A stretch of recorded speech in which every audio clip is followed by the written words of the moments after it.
Summary: the Jade Emperor orders the capture of Sun Wukong, and a force of 100,000 heavenly soldiers surrounds Flower Fruit Mountain. Despite fierce battles with mighty generals, one by one, they are defeated by Sun Wukong. Guanyin from the South Sea learns of this and calls upon Erlang Shen for help. Sun Wukong uses his 72 transformations, but Erlang Shen proves to be more powerful. Aided by the treasures of Tai Shang Lao Jun, ultimately, Sun Wukong is captured and rendered powerless. The story goes that when the heavenly soldiers came to capture Sun Wukong, the 9 luminary stars were the first to engage in battle. However, after only a few rounds, the 9 luminary stars were defeated. The 4 heavenly kings and the 28 constellations stepped forward for battle, with Sun Wukong, the Bull Demon King, the 72 cave demon kings, and the 4 valiant generals confronting them in battle. What a chaotic battle it was, with the fighting so intense that it blotted out the sun and the moon, casting a gloomy shadow over everything. Until the sun set behind the western mountains, the heavenly soldiers managed to capture the Bull Demon King, the 72 demon kings, leaving only the 4 formidable generals and the monkey subjects who hid in the depths of the water curtain cave. On this side, Great Sage fought alongside the 4 heavenly kings and Prince Naja,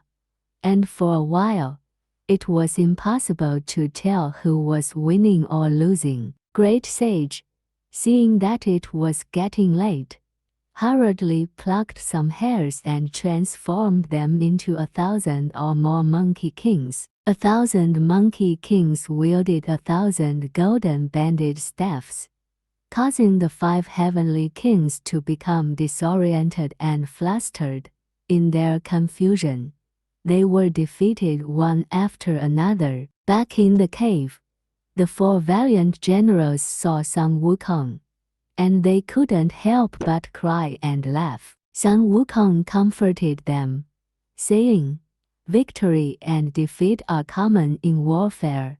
There's no need to worry. Tomorrow, I'll use a powerful magical ability to capture these heavenly generals." On the other side, General Li Jing reviewed the captured soldiers and found that there were tigers, leopards, wolves, insects, lions, and elephants among them, but not a single monkey spirit to be seen. The heavenly generals reorganized their forces and set up the heavenly net of earthly traps, surrounding Flower Fruit Mountain, waiting for the battle to resume the next day. Leaving that aside for now, let's talk about Guanyin Bodhisattva, the compassionate and merciful Bodhisattva of the Mount Puchawalwojia in the South China Sea, who came with her disciple Huayan to attend the Queen Mother's peach banquet.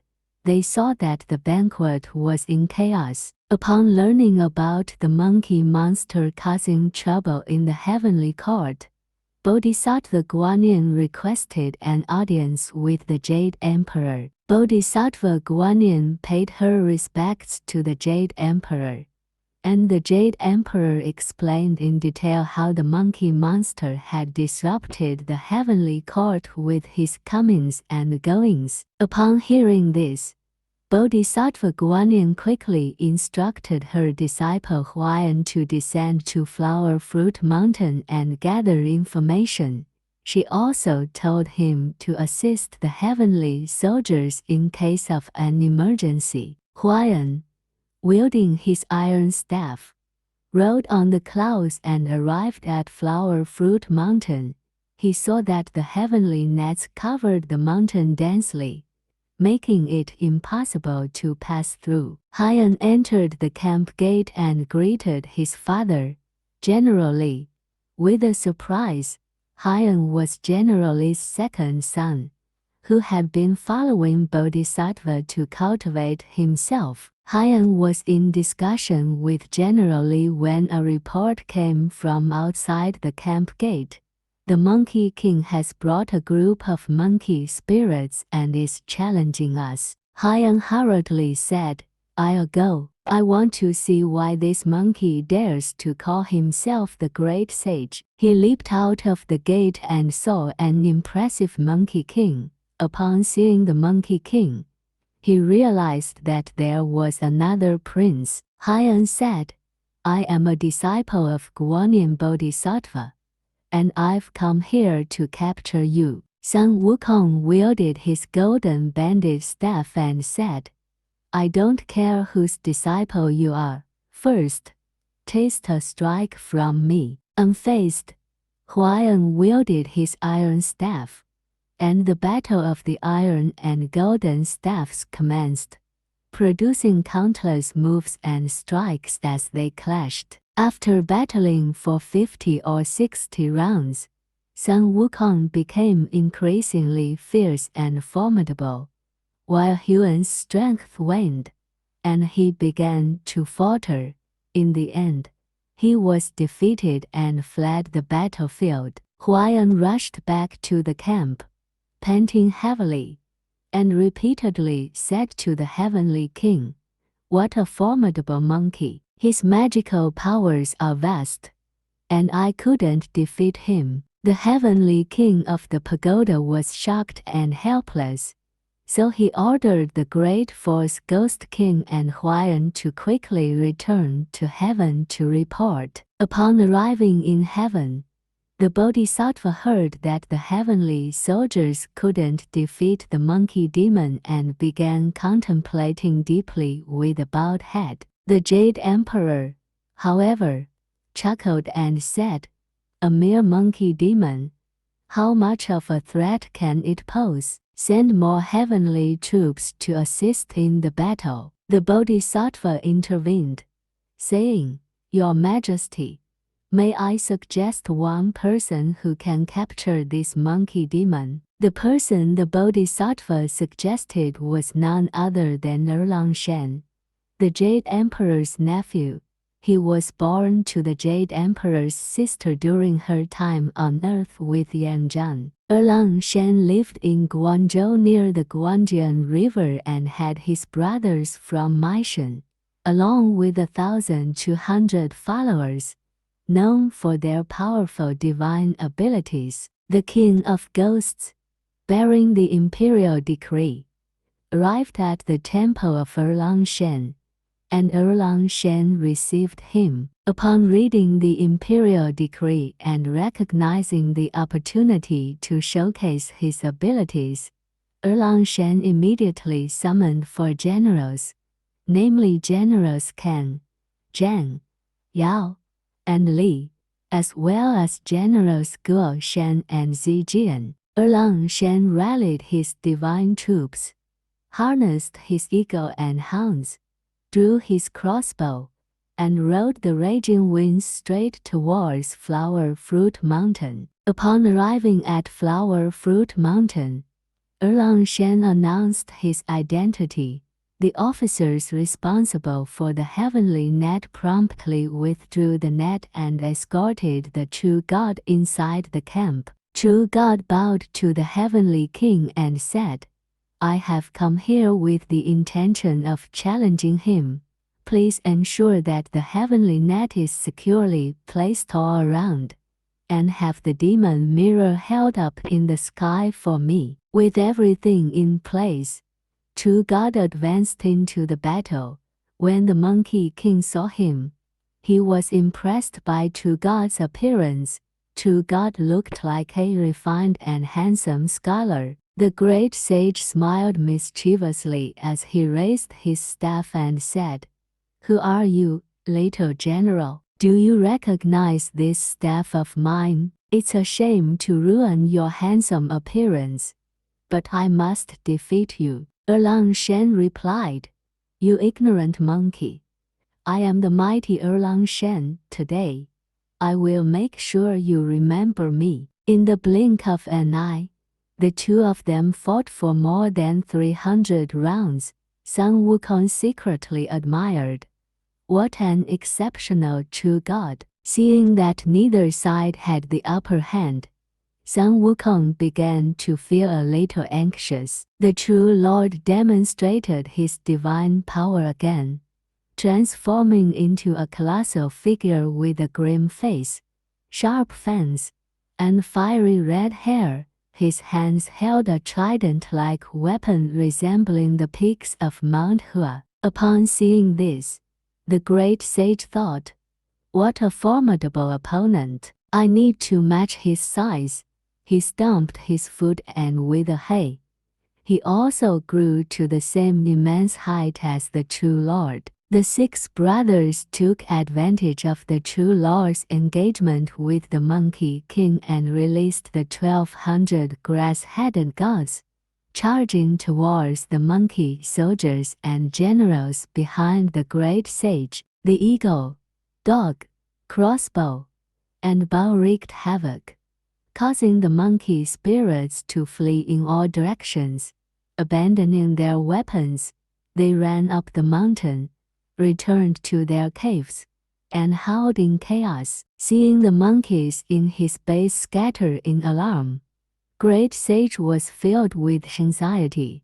He retracted his magical aura and swiftly turned to leave. True Lord shouted loudly, "Where are you going?" Great Sage started running. Just as Great Sage was about to reach the entrance of the cave, he ran into the four generals and the two commanders, causing him to panic. Great Sage quickly transformed his golden-banded staff into a rusty needle and concealed it in his ear before transforming himself. In an instant, he transformed into a small sparrow and flew to the treetop.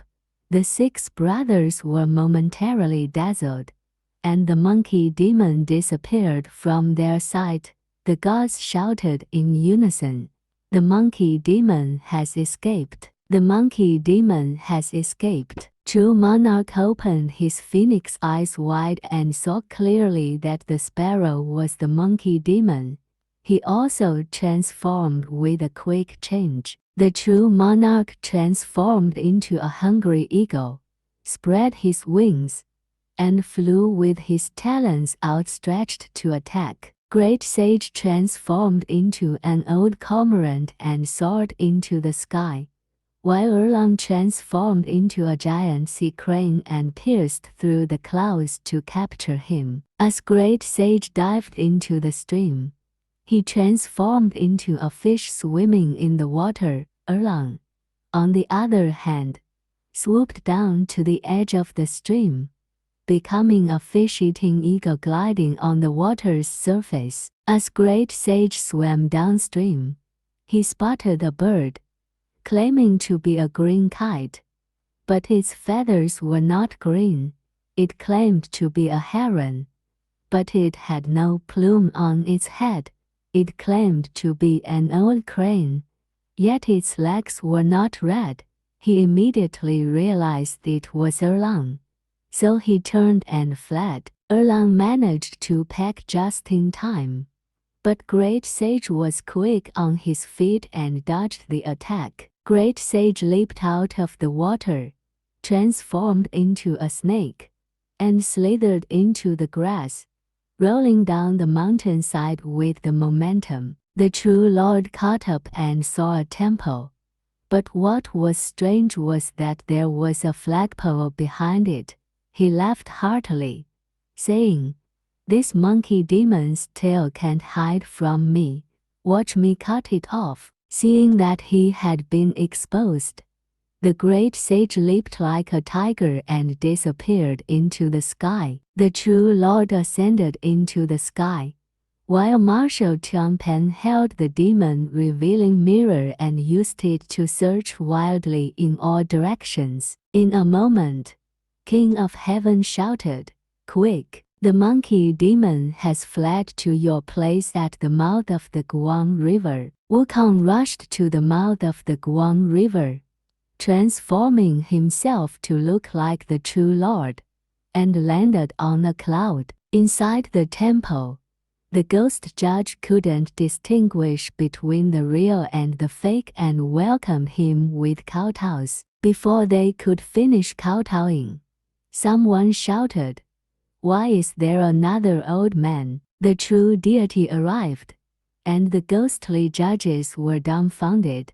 They looked at one another, at the impostor and the real one, their mouths agape in astonishment. Wukong and the true deity, knowing full well what was happening, didn't waste any words.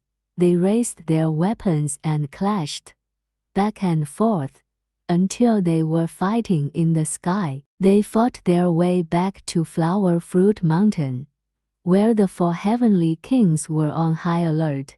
Generals Ken and Jan joined the battle, completely surrounding Monkey King. Continuing with the story, Jade Emperor, Guanyin, Laozi, and Queen Mother hadn't seen the true outcome of the battle for a long time. Guanyin advised Jade Emperor to personally check the situation. Jade Emperor arrived at the South Heaven Gate and looked down to the mortal realm. He saw that the true immortal, along with the 6 brothers from Mount Mei, and the 4 heavenly kings, were fighting fiercely against the Monkey King.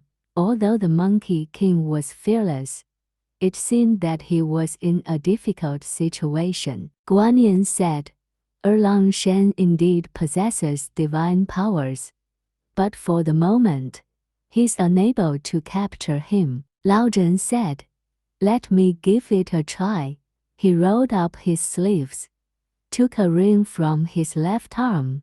This was the diamond ring, which Lao Jun had crafted with his alchemical skills. It was highly versatile and could capture anything. Lao Jun aimed at the monkey demon's head and threw the diamond ring with all his might. While Sun Wukong was locked in battle with true Lord Erlang and the others, he didn't anticipate this weapon falling from the sky, and it happened to hit him squarely on the top of his head, causing him to fall to the ground with a loud thud. As Sun Wukong tried to get up and escape, one of Erlang Shen's hounds caught up to him and bit him on the calf. Enraged, Sun Wukong cursed, "You dead thing, how dare you bite me, Sun Wukong," and started wildly beating the hound with his staff. Taking advantage of this opportunity, the heavenly deities swarmed in, entwined ropes around Sun Wukong, and tied him securely. The true Lord ordered the use of a hook knife to pierce Sun Wukong's collarbone, preventing him from transforming. The Jade Emperor praised the success of the plan, and the 3 pure ones and all the heavenly officials were delighted. Tota Heavenly King and the 4 great heavenly kings also expressed their gratitude for the assistance of the 2nd Prince Immortal. The 2nd Prince Immortal, along with his subordinates, returned to the mouth of the Guang River. The Jade Emperor ordered, "Take the monkey demon to the execution platform, and chop its body into pieces, to find out what happens to Sun Wukong." Please stay tuned for the next episode.